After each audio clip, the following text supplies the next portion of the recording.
I'm Rob Portman, a United States Senator from Ohio. This week, 13 million Americans won't go to work, not because they're on vacation, but because they can't find jobs.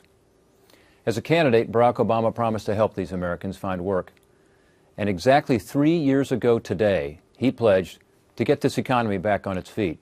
He said about the economy, "Give it to me." Well, America did give it to him. We gave him the ability to turn things around. And 3 years later, the results are in. Unemployment is over 8% for the longest period since the Great Depression. And it's actually higher than that because so many Americans are so discouraged they've stopped looking for work. Families are earning less, and their homes are worth less. We recently learned that last month, American manufacturing, once a reliable source of good-paying jobs, declined for the first time in 3 years. This year, more than 1 million young Americans graduated from college. And here's the stark reality. Half of them can't find a full-time job to match their degrees. Half. It didn't have to be this way. For the past 3 years or so, we've known that the greatest challenge before us as a nation is an economy that's just not producing enough jobs. But instead of focusing on growing jobs and reigniting our economy, President Obama focused on growing government and trying to remake the United States into the image of the debt-laden countries of Europe. His approach has been more spending, more regulation, and higher taxes. You don't hear much from the president anymore about the two biggest initiatives of his time in office. One was passing the so-called stimulus bill. He and his economic team promised that spending almost $1 trillion of taxpayer money would get unemployment down to 5.6% by today. Instead, it's 46% higher. Measured by their own standards, his policies have failed us. The other initiative was pushing through the unaffordable health care spending law, which will grow the government by $2.6 trillion and do something President Obama promised he would never do: hit millions of middle-class Americans with a massive tax increase.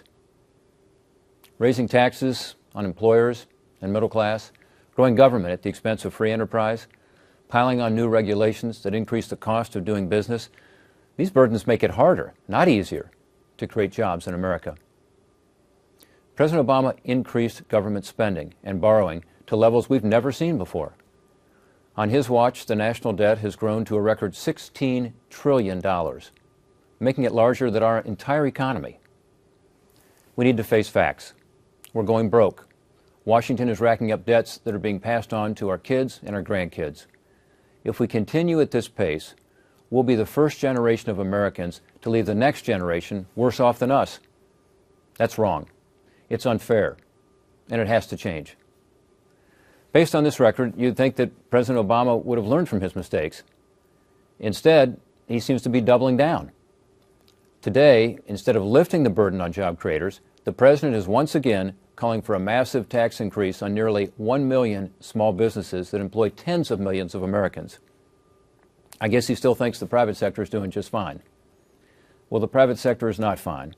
And raising taxes on job creators during a job shortage makes about as much sense as cutting off the water supply during a drought. President Obama says this tax hike is about fairness. Well, under his plan, many of these small businesses would pay higher taxes than Fortune 500 companies. How's that fair? President Obama likes to talk about the Buffett rule. Well, here's a Buffett rule that all Americans should be able to support. Mom and pop businesses should not pay a higher tax rate than Fortune 500 corporations like Warren Buffett's. The good news is there's a better path forward. The way to an American economic comeback, the way to help those out of work today find a paycheck, is to unleash the forces of job creation in America. The source of new jobs isn't going to be the bureaucracies of Washington, but rather the creativity, ingenuity, and hard work of the American people. Let's reform our complex, outdated tax code by eliminating loopholes, lowering tax rates, and rewarding hard work, innovation, and job creation. Let's make the tough choices needed to prevent the record federal debt from smothering our economic growth and job creation.